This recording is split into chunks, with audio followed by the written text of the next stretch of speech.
Sabi ko, ano pa bang pwede ko itanong sa Inner Voices? Balik ako sa basic. Sabi ko, parang ang seryoso ng Inner Voices, as a name for a band. Bakit? How did you come up with that name?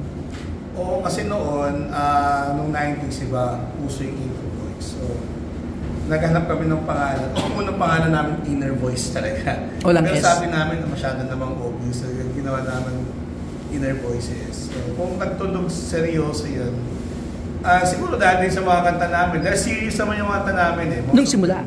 Hanggang ngayon naman ako. Yung kanta namin ng mga una, malulungkot din, tsaka medyo dark din yung theme talaga. So, bumagay din naman yung Inner Voices ng pangalan. Tipong yung mga pyesa niya before?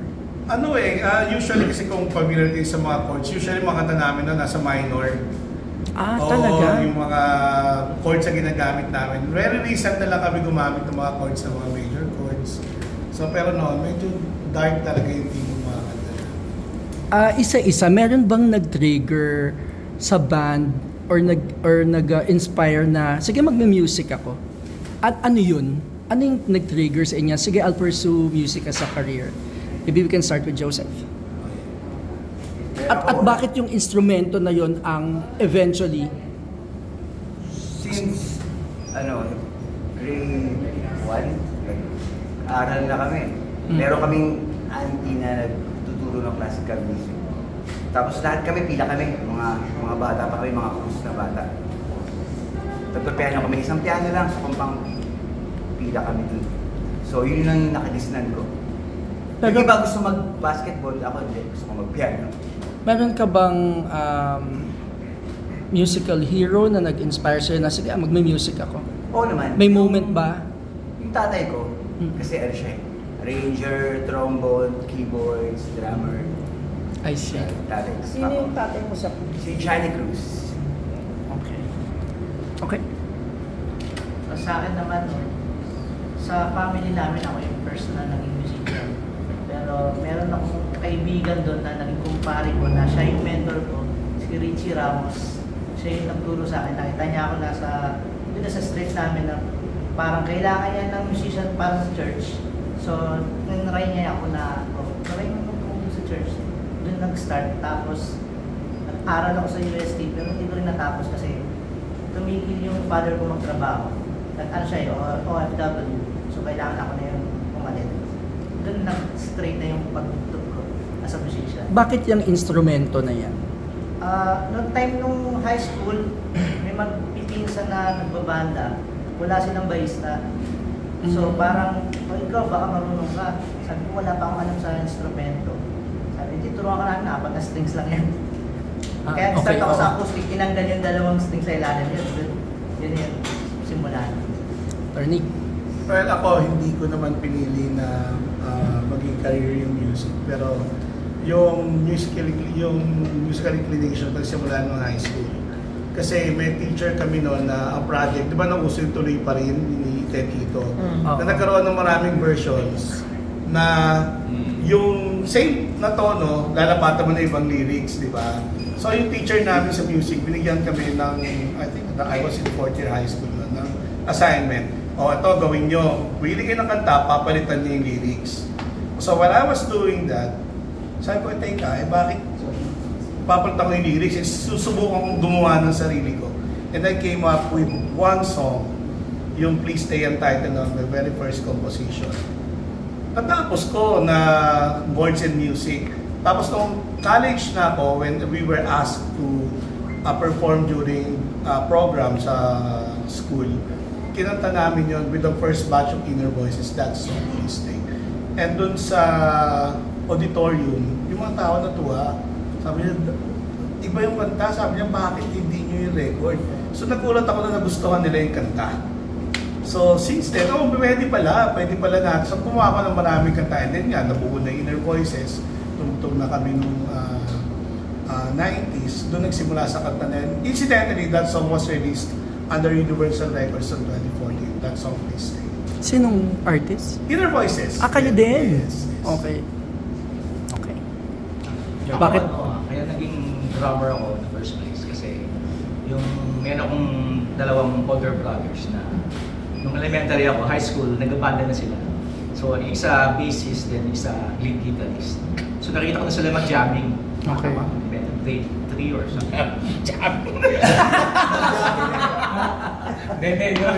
So, kaya naging drums yung instruments ko. Kasi, yun ang kulang eh. Bassist, guitarist, tapos, yun, drums. Drums na parang, yun. So, after nun, nag-aaral ako. I mean, self-study lang. Yan, Patrick? Yes, ako naman po, utang ko to lahat sa tatay ko talaga. Kasi yung father ko yung mahilig kumanta. And may grupo din siya dati na mga nag-acoustic lang.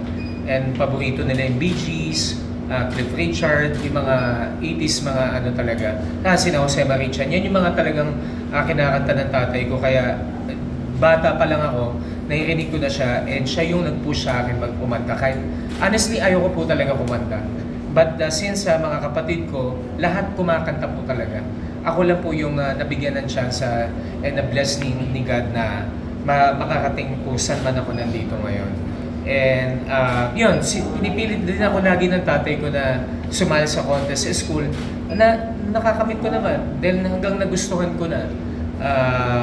Then college days, wala akong plano magbanda. Doon kasi nag-start yun. First year college, may nag-ask lang sa akin na pag gusto mo sumali sa band namin, sumama lang ako sa rehearsal nila. And then right after that night, after ng school, umuwi ako, then pumunta na ako doon sa gig nila. Then doon na nagsimula. Until na nagkaroon na ako ng chance makakapag-abroad. The following next year kaagad. Yun po. Kaya singing talaga. Tanungin niyo po ako kung bakit singing. Bakit nga? Kasi nung bata, alam ko magaling po talaga ako.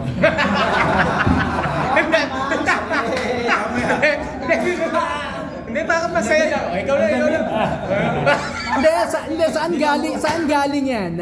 Ay, hindi, para, joke? Sumigaw ng yabang mo. Ano talaga ako, honestly, komedyante talaga ako. Nung bata din, gusto ko talagang maging artista. Hindi lang nabigyan ng magandang talaga eh. Pero yung Seryoso yan Hindi po, nung ang TV Kids pa, nag-audition ako doon dati. Kaya lang hindi kami pinansin, pinapila lang kami. Tapos napansinan ko yung mga nauna sa amin, pipila kayo 10-10, batch by batch. Tapos yung mga direktor, tutuho lang. Yan. Tapos Sige na, parang yung mga nagustuhan lang, yung pala tinitinitin. Ayaw ko sa bata yung mayabang. Paglaki nun, mayabang yun. Hindi na, but I grew up in a church, pinalaki kami ng magulang ko. Although, if you look at me like this, it's just my art talaga and talagang passion ko din to. Then, nag-serve ako sa church since young until high school. As a choir member? As a Knights of the Altar, sacristan, at then choir, lahat pinasok ko sa church. Renee? Yeah. Nag-start ako 7, dinilit ng parents na mag-gitara, pero hindi ko nagustuhan rin. Na-bored ako. And then, no, high school, Benedictine Abbey School sa Alabang.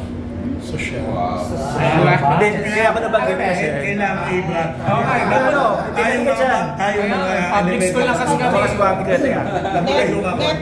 Kasi doon makikita mo, doon ang galing sila Ito Rapat. Tapos nakikita ko yan before, Junior Regalado, sila Totop, Suzara, sa high school. So nakikita ko lahat sila from, so kung yung banda ron is, until now naman yung anak nga niya sa Benedictine Abbey School, ang band, maganda environment for the band. So na-influence siya ako ng mga yun.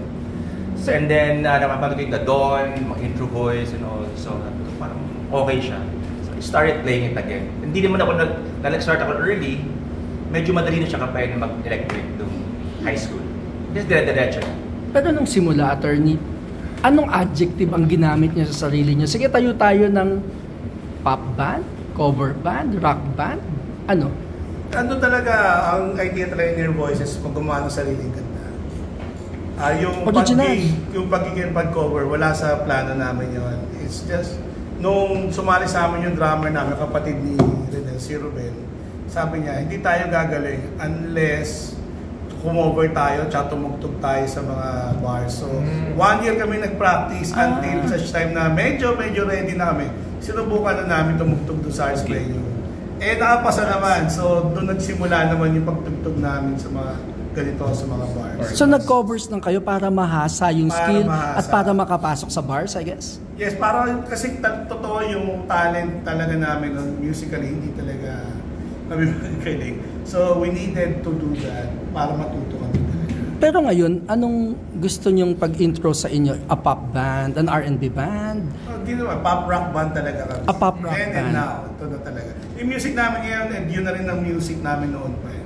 Wala naman na bago. So we're basically playing the same tunes. Okay. Then and now. Gaano kalawak ang rep nyo? Kasi pag pumupunta kami, laging may bago. Siguro easily yung kaya namin tugtugin at any given night, mga 50 yan. Pero meron kaming reserve until siguro mga 80 to 100. My God. Yes. Kasi kanya tagal na rin nagbabanda, sila nagbanda with other bands, sila rin. So dala-dala nila sa amin yun, alam mo yun, natugtog ko dati yun, natugtog dati. So magkikita na lang kami, yun nga. Kaya marami kami nga nagtugtog. Bakit hindi kayo nag-i-improvise sa areglo? Bakit pinapahirapan niyo yung sarili niyo? Kasi may nagturo sa amin yan, isang naging member namin, pangalan niya si Greg Sales, na pag come-over tayo, kopyahin natin ng copy. Para pag may umabsent, sabihin mo natin, pakinggan mo lang yung record, yan na yan, wala na bago. Kaya naging brand namin, di ba, ibang banda. Nakita nyo, parang production, di ba? Ibinaba, tinaas, pinutol, nilagyan ng ibang intro, nilagyan ng bagsakan. Hindi namin yun ginawa kasi nga yun yung namin. For practical reasons pala. Hindi reasons. Ego na, hindi. Kaya ko yan. Hindi, baka kasi biglang umabsent, di ba? At least kukunin namin gitarista, all I had to do was to listen. Pwede siyang sumampa na hindi nagpa-practice sa amin. Anong pinakaunang cover song na inaral nyo? Beatles. Beatles? Yes. Beatles and Intro Voice. Okay. Pero lately, mas nakilala kayo as, at least yung naabutan ko na, new wave band? 80s talaga. 80s talaga. Noong 90s, yun na talaga ang brand namin. 80s yung music namin. Pero yung time pa na yun, attorney, parang, di ba, kasama yung Intro Boys, hindi kayo inspired at teka, magano tayo ganyan. Parang sabay tayo sa kanila na... Siyempre, naiingit din kami sa kanila, di ba? Kaya lang nalinya kami sa iba. Dahil nga napunta kami sa mga bars, doon kami nagtagal. So, kukunin kami and marami ng bars na kumuha. So, doon kami napagod, challenge. Na in-demand face. Hindi namin sinasadya, pero doon kami napunta. Ba't nyo pinili mag-bars agad? Kasi di ba like yung mga Intro Voice or True Faith, talagang usually yung ginagawa nga lang nila before, special shows, di ba? Pero kayo, gusto nyo talagang mag-live gig? Oo, kasi para nga kami matuto. Kasi I could really barely play at that time. No way. I know just a few chords. Talaga? In fact, I was very late into this. Sabi nga, 4th year high school na ako, di ba? So, pero nung 4th year high school ako, I was playing guitar. I wasn't even playing keyboard. So, nung nabuo yung Inner Voices and nobody could play the keyboard, ako nag-aral ako ng crash course ako sa women's. Sa music, pumunta ako ron sa music school. Sabi ko, gusto kong matuto. Ano bang kaya mong gawin? Sabi ko, wala po akong alam. Hindi kami tumatanggap ng wala lang. Sabi ko, sige, paresya kayo, gusto ko talaga matuto. So, they admitted me, I studied for 1 year sa school na. Kaya ako natutong mag-piano. I was very late into this. Marunong kayo magbasa ng notes? Marunong ako dahil nag-aaral ako Marunong. Pero not the complicated ones. Bigyan mo ako ng mga simpleng nota. Masusundan ko yun. Attorney, were you formally launched as Inner Voices? Yes, many times na. When was the first time? 90s pa. Universal. Under? Then, ang first label namin Universal. Pero ngayon, ang label namin sa Venice Apollo Music. Ganun ba? Yes. So, how do you feel na parang ngayon is mas solid kayo, mas accepted kayo, mas maingay na kayo ngayon na, Actually, natataka kami.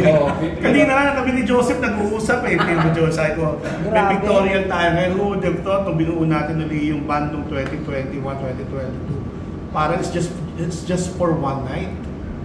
Na merong isang naisip namin tumugtog for one night para lang sa pandemic, just parang announce na tapos na yung pandemic, na pwede na tayo mag-enjoy ulit. And sa isang benefit show na ulit, na isang benefit show, tapos nung nilaman nilang buo kami, tuloy-tuloy na, may tumatawag sa amin, baka gusto nyo tumugtog. Hindi namin nakalain na present pa kami hanggang ngayon. We thought we ended in 2016. Oo. Naman ba, napifeel mo ba na parang ako sa tingin ko, parang may eksena ng ganyan ng mga bar-bar lang, tapos di ba yung mga dating banda, okay na sa kanila ngayon mag-bar, you have Apo, you're covering, your front Apo ngayon, parang merong eksena ngayon na ganyan sa musical eksena. Napifeel nyo ba yun? Parang po lang. Yes, napifeel namin. In fact, napifeel namin na may mangyayari. Parang feeling namin may mangyayari talaga na maganda. Parang tingin ko parang buhay yung scene ngayon na may mga ganyan. And you are laging part nun. Swerte nga kami kinukuha.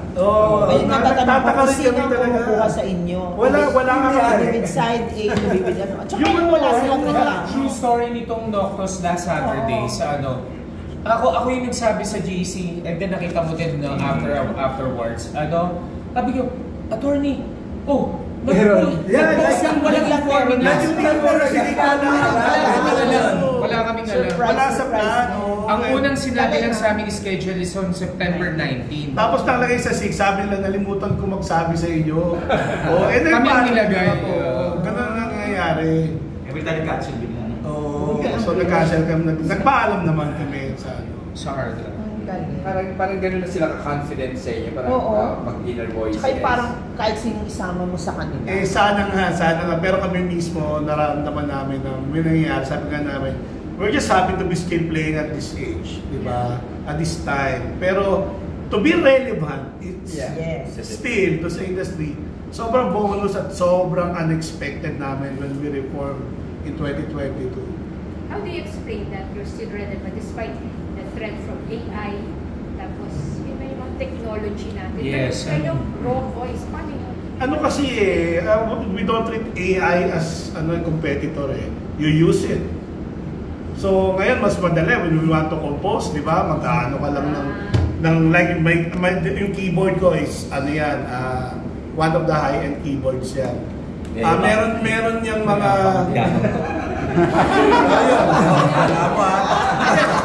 nag-i-invest kasi talaga kami sa gamit. Hindi, kami yung one thing about Inner Voice talaga, we invest talaga sa technology. Kaya sabi ko yung AI technology hindi yung kalaban.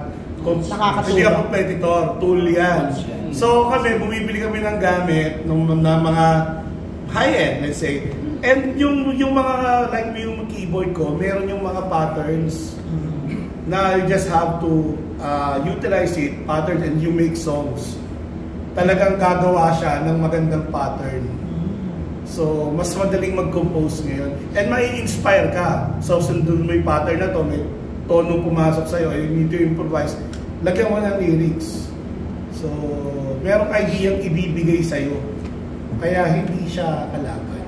Parang ngayon lang kayo parang, di ba, ang ano nyo before is gumawa na ng mga kanta, di ba, may yung kanta mo. Pero parang after so many years, ngayon lang nangyayari lahat yun.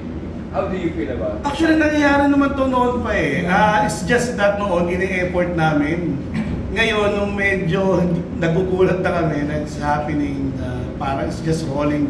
Ang bilis ng position nyo. Ano yung take ni Sir Benny as another composer when it comes to this AI things? Well, siya rin nag-utilize siya. So in some ways, nag-utilize siya like sa mixing, ginagamit niya yun. And then, nagiging reference. Ang pangit lang kasi siya if you rely on it. You rely solely on it. But you know, if you gain inspiration and you gain ideas from it, I think magandang tool naman siya. Sino ang market ng banda? In the beginning and now, sino ang market? Sinong kausap nyo? Okay. Usually talaga mga corporate na eh. Kasi yung nakagusto na music namin, medyo yung mga nasa, at least junior executive pataas na. So yung mga market namin. But you're not just selling nostalgia eh. Kasi, nagko-covers kayo, pero you make it a point na andyan yung bagong originals. It's not just nostalgia, no? Yung kasi talagang yung brand namin, without original song, hindi na lang kami tututo. Yun. Yan, lagi yan. Kung magbabanda tayo and we do gigs and covers, hindi worth yun. So, dapat may original songs na kami ginagawa. Ano Then na- and now yun. Ano nga attorney pinagkaiba nung before pandemic and after pandemic? Kasi di ba nag-ano lang kayo, nag-gig na kayo nung before pandemic. Tapos ano bang pinagbago ngayon? Parang nabuhay ba ulit yung ano? Right after pandemic, sobrang buhay. Parang mga tao, parang parang nasabing. Nauhaw. Oo, nasabing na lahat. Okay, parang alam mo yun ang uso yung you only live once, yung yulo. Nauso di ba? And everybody, yun ang naging philosophy, so gusto kong mag-enjoy. Anuhin mo nga naman to, kung isang iglap, pwede ka palang bawiin dito. And to be honest, entertainers talaga yung most affected at naapektuhan, di ba? Talaga. Kaya right now, sobrang dami musician na natulungan na lahat na kapag abroad na ulit, marami kaming kakilala, kaibigan na ang dami na nasa iba't ibang bansa na ulit ngayon. Sa cruise ship, nasa land base, ang dami na. Sobrang dami ng laking tulong. So malaking pagbabago and malaking tulong para sa mga musicians. Attorney, how do you level up in terms of yung, syempre, nagkaroon na kayo ng pangalan, like sa talent fee and everything, and ganyan. Mahal na ba ngayon? Hindi naman, actually. Baka mahirap na kayong... Hindi, actually, hindi nga madali nga kami kuhanin. Paano kami nag-level? Practice lang talaga. Brainstorming, practice, and we also observe yung ginagawa. Ano lang yung pinakamalayong napuntahan ng Inner Voice? Na lugar? Marami na, Nakaikot ba? Nakaikot na ba kayo? At saka pinakamalaking audience. San Andres, Biggest audience. Quirino, di ba? Quirino Province, Lalay. Biggest number of people sa audience. Gaano kadami? I think pinakamarami so far yung sa yung sa... Meron din sa Bacolod, nalala nyo. Yung Baskara? Bacolod. Yung may pintado. Iloilo ba yun? Mga Sumipit tayo nagsalita. 100,000, ganon. Yeah, I think easily. More than. So in the beginning naman, how hard was it? Nagkaroon ba kayo ng time na kayo lang, na waiter lang ang nanonood? Oo naman. Pwede naman siguro waiter, may cook naman. So, alam mo yun, hindi ko... Yeah. Okay. Meron kumuha sa amin sa Bacolod. Talagang tatlo lang sila magkukumpare. Nanood sa amin. Super big. Nangyari talaga yun. Private. Yun na lang kami doon para lang sa ganun. So, Hindi namin kilala Laki ng venue pero sa table lang sila. Yun lang. Sila lang ang manonood. buti hindi kayo na-discourage. Buti hindi kayo na-discourage na parang wala tong pupuntahan It felt weird. Pero grabe, bayad. Bayad sila. Magkano ng time na yon? Okay, he paid us. Anong year? I think last year lang yun Hindi yung simula. Mga contractor yan, attorney. Kaibigan ni Serene. Siya contractor. Legit na businessman talaga. Who loves music. Yes, tatlo lang talaga sila. Actually, ganyan talaga mga taga-Bacolod. Pag gusto nila, i-invite ka kay Sis, kaya lang mag-isa manood. Yes. Ganun sila. Benitez ba yan? Bakit ka? Si Aldi ba yun? Benitez kaya yan. Bacolod Magkano? With all this nangyayari, parang hindi ba kayo nakakaramdam or okay lang na parang super or overexposed kayo or nakakaramdam din ng pagod or... Oo naman. Sometimes inaantok na siya. Tanda namin, pero wala pang nabe-burn out. Burn out lagi kami nabe-burn out. Tumatanggit din po kayo sa mga offers? Or... Hindi, never kami tumanggi. Basta yung body namin is willing and able. Hindi namin kumulano. Pero paano adjustment attorneys? Siyempre, lahat i-consult yung okay ba kayo for this project? Or yes. Paano mag-yes kung ang tatlo doon ay nag-no? Paano Hindi pa kasi nangyari. Ang usapan namin, pag may lakad kayo na physically bumawala kayo sa Manila, tell me. In advance. So kung wala, ibig sabihin always pwede sila niyan. So tatanggap ako, sasabihin ko lang sila may date na gano'n. Yeah, katulad nito, September 27, punta ako Singapore kasi wedding singer. Dahil gusto mo lang. Wedding singer talaga ako. I have a Singaporean friend. ikakasal. So, they paid for my flight ticket and all, then may TF din, gano'n. Pero pag gagawin ko naman, papasulubungan ko sila tsaka kayo. On record! Inulup pa namin yan! Is this the ano po, the bread and butter of the band members or meron pang mga mas side May mga hustle or just sa libangan? For me, bread and butter. Kaya dedicated sa ano, sa Ralph's. Both. Tapos sa magbibilyar. Ganun din, no? Bread and butter din. Kay Alam ko, I work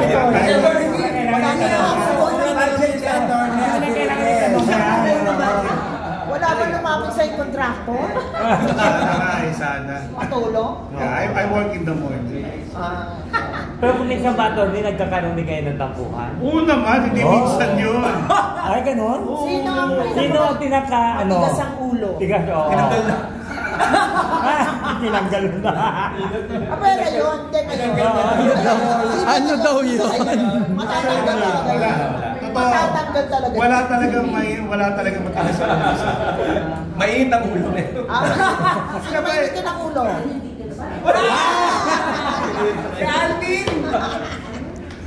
Well, ano nag-disagree kami of course. Tampuhan, yes. Pero wala naman tampuhan na matagal. Minor, very minor. Nare-resolve namin on that day, sir. Hindi namin On that hour na. Yan. Hindi namin itutulog, iuwi na magkakagalit. Pero sa anong bagay kayo nagkakasundo? Well, sa motor, yan. Kain. Yan. And sa 80s music, wala talaga pinag magkakasundo kami. So basically wala kaming disagreements masyado talaga. Very minor kung mayroon man. Pero attorney, dun sa mga bagong kanta nyo na yung originals, nililigawan nyo ba ang Gen Z at Millennials na magustuhan din ng banda? Or alam nyo yung kung sino nga yung audience nyo? Actually, nobody knew talaga eh. So, hit and miss yun eh. Basta nakita namin kanta, gustuhan namin, ilabas natin. Magustuhan nila, thank you. Kung hindi naman, let's put it out anyway. So, oo. At saka, maybe you were not conscious of it, especially in the beginning eh.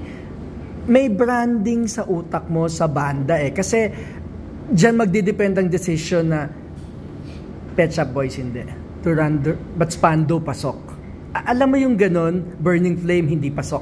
Pero Take On Me pasok. Ano yun? Ano yung criteria from the beginning na ito pang Inner Voices to? Ito kahit 80 song hindi siya pasok.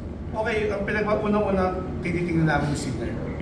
Singer. Kasi kapag kami yung instruments namin, sabi nga sa'yo, we invest eh. So basically, it can do almost anything and everything. Kahit bago kaya. Pero yung singer, syempre, boses niya yun eh. Yun ang instrumento niya, di ba? So, tinitingnan muna namin kung babagay sa kanya. Sa boses niya, at personality niya. So, sa mga cover naman, ganoon din, tinitingnan namin yung brand na yun. Gitna lang. Masyadong rap, hindi masyadong slow. So, yun yung ano namin. Minsan nga may pinag-usapan kaming huli eh. Di ba? Sabi namin, o meron kami kanta, hip-hop. Ano sa tingin nyo? Kasi I needed to ask. Sabi nila, mukhang hindi babagay. So, scrap yun. Pero it's there. So, nangyayari talaga na nagtatanong kami talaga. Bilang instrumentalist, maybe isa-isa, ano yung pinaka mahirap or pinagdiskusyonan yung isali sa repertoire? Meron ba kayong ganun na talaga gagawin ko yan bilang gitarista or keyboardista? Ang hirap niyan. Or may ganun ba? Meron din. Kunyari yung Queen medley namin, medyo pinag-isipan talaga yan. Kasi mahirap, ano? Oo, mahirap. Then hindi basta-basta tutugtugin namin. Daming tracks. Ikaw as keyboard player yan, ano? Ikaw. Meron bang kantang gano'n na talaga gagawin natin yan? Sa part ko naman sa Queen medley, medyo kaya ko naman. Ang inaalala ko yung singer. Kasi hindi nasa iyo pala talaga. Ang problema niya. Siya yung isip. Kasi sana, pero ikaw ang nakita ko iisip siya siya. sa Singapore, R&B hip-hop yung Iba yung genre. So hindi ko alam kung babagay ba sa kanya. Hindi ko alam na pinapiyasa niya rin pala. So, ayan. Kaya Minsan na nabili. Kayo, attorney, anong tingin mong crowning glory sa repertoire ng The Inner Voices? Siyempre yung mga original talaga. Nagmamalaki talaga namin. Siyempre naghirapan and heart and soul talaga namin. From scratch ginawa namin. Pero Patrick, alam mo, napansin ko kahit meron kayong mga songs na alam kong kahit mas komportable ka halimbawa sa mid-range pero kumakanta ka ng lower range, may ganun din kayo na i-challenge natin yung sarili natin. Oh yes, like ito, yung huling ginawa namin na yung Mr. na Broken Wings. In-offer niya lang na practicein daw namin, kantahin ko. So, rehearse namin. And then, nung pinakinggan ko naman bago ko siya aralin, approve ko din naman muna ko, attorney, hindi bagay sa akin to. And nung narinig ko, okay naman and gusto ko din. And then, so, tinry namin. And as in, nagustuhan ko kaya, nung gabi no yun, second time pa lang namin tinugtog yun live. So, partida yun. Partida pa yun. So, yan sabihin. And then, joke lang. Pero, totoo, ganun din naman, honestly, I can sing a lot of genres naman, and especially for the 80s. And right now, as with the Inner Voices for 5 months, marami pa talaga akong kanta, and marami pa silang kanta na ginagawa na nila na ito, iisa-isay na namin kapag mag-ensayo kami na aaralin ko, ako mahabol doon, and then next, ibibigay ko talaga yung mga kanta ko din na kung saan ako mas komportable din, but suits pa din sa 80s and 90s. Yun. Marami pa po ang kanta talaga. May tanong ako sa drums na. Kasi di ba mayroong mga drummers na galit daw? Mayroon ka bang ganyan na pag ikaw paggalit ka sa mundo, ilaharapan mo yung drum. Nabubukas ba? Si Alvin nagagalit. Pagalit siya sa Alvin ang galit. Kasi may kwento kasi di ba si Willie Rivera, may magaling sa drummers, di ba? Pag galit daw siya, talagang pupunta siya dun sa isang solo. Kaya bumili siya ng set of drums para na doon niya i-ano yung galit niya. Ikaw ba may ugali yung gano'n? Sa Photoshop lang yan. Sa Photoshop. Kasama ko yung ex ko nun. True story. Kasama ko siya sa Cebu to eh. Nag-away kami. Pag-set, before nag-set na kami, lakas ko umalo. Kasi yung tech, lumapit na. Sabi sa PA na, hindi mo papahinaan yung drummer mo, papatayan ko sa house. Yung volume. So, nagkaroon ng meeting. Si Marlon ba yung ex mo? Pagkagalit siya, ganito siya pumalo. Hindi ko nangyari yun. Sa best na naman nangyari yun. Nagka-meeting kami gano'n na kung nireklamo ako nung, nagalit yung PA na, sige subukan mo, ginanon yung tech. Ginanon yung tech. Kasi nagka-meeting na yun. Tapos, yun, pagbalik namin doon, tinanggal yung tech. Kasalanan mo, Jojo! Hindi kasi, ibang marami siyang, hindi lang sa amin, sa ibang banda marami rin siyang reklamo sa kanya. So tinanggal siya. Ito, fun question lang to kasi kanina tinatanong. Kailangan natin lang maglagay ng fun. Ito yung parang saran.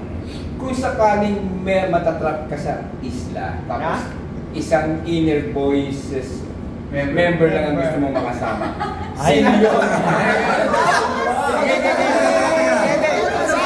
Paikot! Uunahan ko na kayo ha. Sa isla wala akong silbi. Wala ATM. Wala rin din ako abogado nun. So, ang lakas ko kumain. Joseph. Bakit si attorney? Hindi pwedeng isa, sasama ko sila lahat.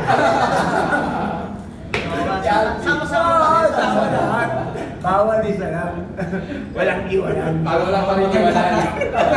Si attorney, yung sagot niya, siya Kasi gusto eh. I want to be with, matapang yan.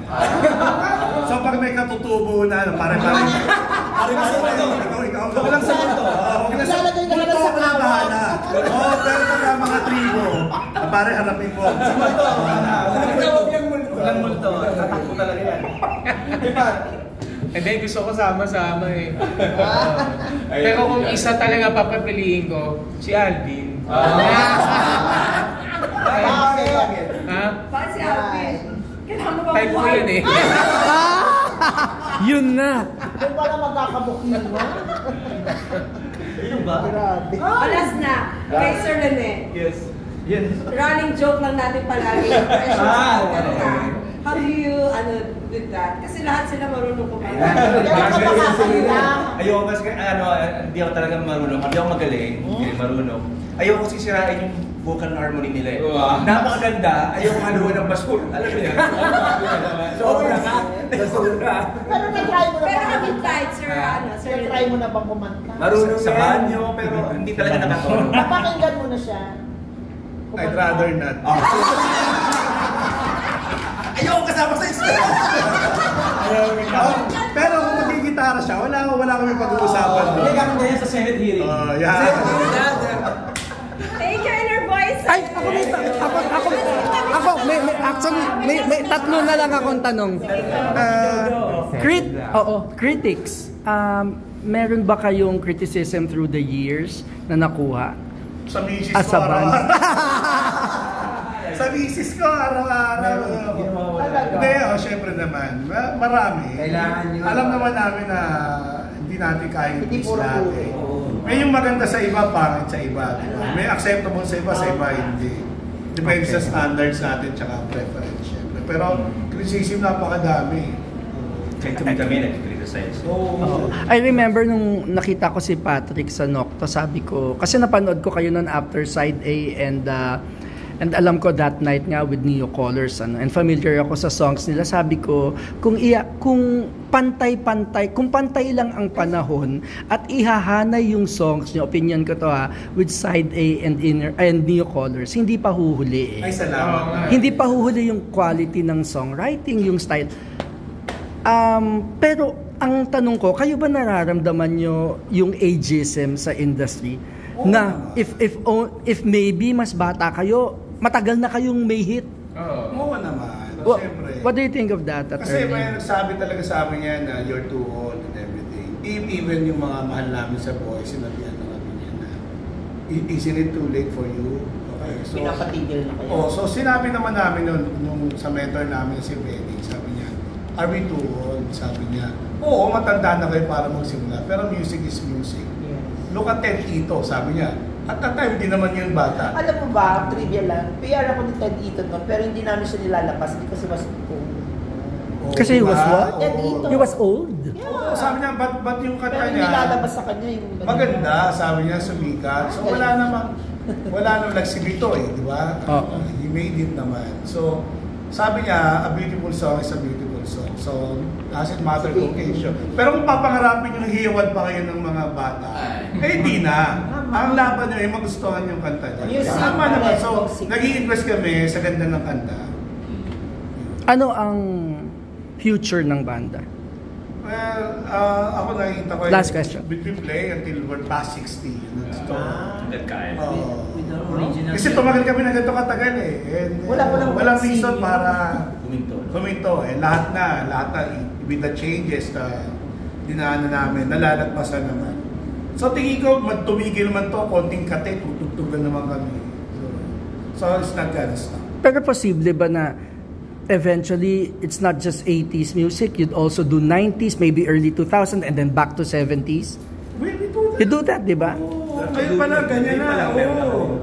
We play Bruno Mars, di ba? Tama. And we play 70s, we play Stevie Wonder, Earth, Wind & Fire.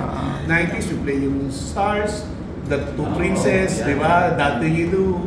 Basta, magkakahawig sila. So hindi ikakahon Yeah, hindi maikahon. okay. Tama. Ako I'm done. Thank